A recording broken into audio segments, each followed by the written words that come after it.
Hi friends, welcome to MKU family channel. இன்றைக்கி நம்ம என்ன பார்க்க போகிறோம் அப்படின்னா, பால் கடம்பு தான். வெறும் 5 பொருளை வச்சு பால் கடம்பு எப்படி செய்யலாம் மெத்து மெத்துன்னு. ஓகேங்களா, பார்க்கலாமா? வாங்க வீடியோக்குள்ளே போகலாம்.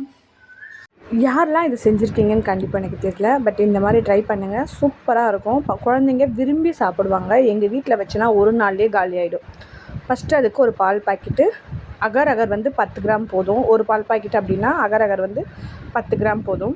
அப்புறம் பால் பவுடர், சர்க்கரை, ஏலக்காய் தூள், அவ்வளோதாங்க. இது இருந்தாலே போதும், நம்ம சூப்பராக செஞ்சிடலாம். டேஸ்ட்டாகவும் இருக்கும். பாலில் வந்து ரொம்ப தண்ணி ஊற்ற வேணாம், திக்கு பாலாக கூட வாங்கிக்கோங்க. வாங்கிட்டு நல்லா ஊற்றிட்டு பால் கொதிக்கணும். தண்ணி சேர்க்காம வந்திங்கன்னா இன்னும் நல்லாயிருக்கும். தண்ணி சேர்த்தா நல்லா கொதிக்க விடணும். அதனால் தண்ணி சேர்க்காமே செஞ்சு பாருங்கள், சூப்பராக வந்துடும். நல்லா கொதித்ததுக்கப்புறமா சிம்மிலே வச்சுக்கணும். கொதித்ததுக்கப்புறமா நீங்கள் சிம்மில் வச்சு செஞ்சால் தான் அது வந்து எல்லாமே கரையும். அதில் நம்ம போடுற ஒரு பொருளுமே நல்லா கரையும். எனக்கு பாருங்கள், நல்லா பால் பொங்கி வந்துருச்சு. பொங்கி வந்ததும் கிண்டி விட்டுக்கோங்க. நல்லா அடி பிடிக்கவே கூடாது. நல்லா கிண்டி விட்டிங்கன்னா நல்லா இதுவாகிடும். ஃபஸ்ட்டு நான் சர்க்கரை போட்டுக்கிட்டேன். சர்க்கரையை போட்டு நல்லா கிண்டி விட்டுட்டேன்.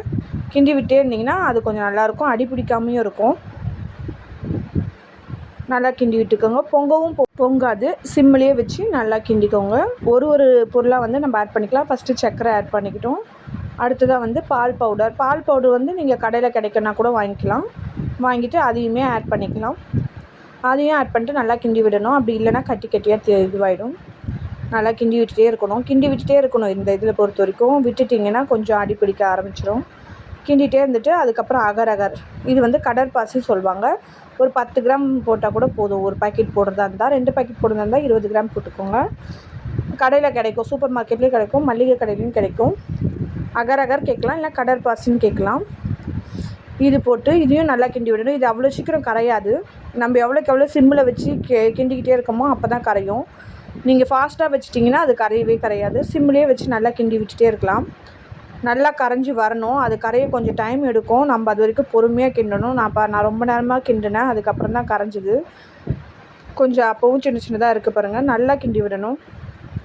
கிண்டி விட்டுட்டு கொஞ்சம் ஏலக்காய் தூள், அது வந்து நீங்கள் நசுக்கியும் சேர்த்துக்கலாம். நான் வெறும் அந்த இது மட்டும் சேர்த்துக்கிட்டேன், உள்ளே இருக்கிறது மட்டும் சேர்த்துக்கிட்டேன்.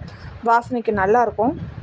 நல்லா இந்த மாதிரி பதம் வந்ததுக்கப்புறமா ஒரு தட்டில் வந்து லைட்டாக நெய் ஊற்றி இது பண்ணிக்கோங்க. அந்த தட்டு ஃபுல்லாக தடவிக்கோங்க. நெய் ஆப்ஷனல் தான், வேணும்னா தடவிக்கலாம், இல்லை அப்படியே கூட நீங்கள் இதை வந்து அந்த தட்டுக்கு மாற்றிடலாம். நல்லா திக்காக வந்துருச்சு பாருங்கள். இப்போது அந்த தட்டுக்கு வந்து ஊற்றிட்டு ஆற வச்சிடணும்.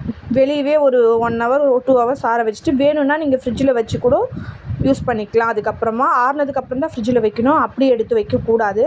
நல்லா ஆறணும். நான் லைட்டாக அது நெய் தடவிட்டு தான் வந்து அது வச்சேன். அப்புறம் மீதி இருந்ததை ஒரு டம்ளரில் வச்சு அதுலேயுமே வந்து ஊற்றி வச்சுட்டேன். நல்லா ஆறணும். வெளியே வச்சு நல்லா ஆறுனதுக்கப்புறமா ஒரு 2 hours கழித்து வேணும்னா ஃப்ரிட்ஜில் கொஞ்சம் நேரம் வச்சு எடுத்துக்கலாம். ஃப்ரிட்ஜிலையுமே ஒரு 1/2 hour வச்சு சில்லுன்னு வச்சு கொடுத்துக்கலாம். நல்லா ஆறிடும். ஆறினதுக்கப்புறமா நான் தட்டு தொட்டு பார்த்தேன், ஆறிடுச்சு. அந்த நேரம் எடுத்துகிட்டு போயிட்டு நான் ஃப்ரிட்ஜில் வச்சுட்டேன். நான் ஃப்ரிட்ஜில் வச்சு தான் வந்து பாப்பாவுக்கு இது கொடுப்பேன். ஏன்னா வந்து அது கொஞ்சம் சில்னஸ் இருந்தால் நல்லாயிருக்கும் அப்படின்னு சொல்லிட்டு வச்சு கொடுத்தேன். 2த்தையுமே வச்சுட்டு அதுக்கப்புறமா வந்து எடுத்து ஒரு 1 hour கழித்து எடுத்து கட் பண்ணேன். எப்படி வந்திருக்குன்னு பாருங்கள். நல்லா மெத்துன்னு உடையாமல் நல்லா சூப்பராக வந்திருக்கு. இது எங்கள் வீட்டில் நான் எப்பயுமே வந்து இதோட 2 times 3 times செஞ்சேன்னா ஒரு நாள் தான், ஒரு நாளில் காலியாகிடும். அந்தளவுக்கு சூப்பர் டேஸ்ட்டாக இருக்கும். நல்லா பீஸாக வரும் பாருங்கள். அது எடுத்து பார்க்குறப்போ நல்லா மெத்துன்னு இருக்கும். நான் தொட்டு பார்க்குறப்பவே மெத்துன்னு இருக்கும். இது நான் ஃபுல்லாக ஒரு ஸ்டோரேஜ் பாக்ஸில் போட்டு மூடி வச்சுட்டேன். ஃப்ரிட்ஜ்லேயே வச்சுட்டேன். ஏன்னா பாலில் ரொம்ப நேரம் நம்ம வெளியே வைக்க வேண்டியதில்லை. ஃப்ரிட்ஜில் வச்சாலும் நல்லாயிருக்கும். நான் எப்படி மெத்துன்னு வந்திருக்கு பாருங்கள். நீங்களும் உங்கள் குழந்தைங்களுக்கு இந்த மாதிரி ட்ரை பண்ணுங்கள். எப்படி இருந்துச்சுன்னு சொல்லிட்டு மறக்காமல் கமெண்ட் பண்ணுங்கள். பாருங்கள், மெத்துன்னு வந்திருக்கு. உத்ராக்கு ரொம்ப பிடிக்கும் இந்த ஸ்நாக்ஸ் தான். அதனால் டைம் கிடைக்கிறப்போ கண்டிப்பாக இந்த மாதிரி செஞ்சு கொடுங்க. நானுமே டைம் கிடைக்கிறப்போ செய்வேன். இந்த மாதிரி பாக்ஸில் வந்து ஸ்டோரேஜ் பாக்ஸில் வந்து நம்ம போட்டு மூடி வச்சுக்கலாம். எனக்கு ஒரு பாக்ஸ் ஃபுல்லாகவே வந்துச்சு. ஒரு டம்ளர் எக்ஸ்ட்ராவும் வந்துச்சு அந்த ஒரு பால் பாக்கெட்டுக்கே. பாருங்கள் எவ்வளோ அழகாக இருக்குது, பார்க்கவே சூப்பராக இருக்குது.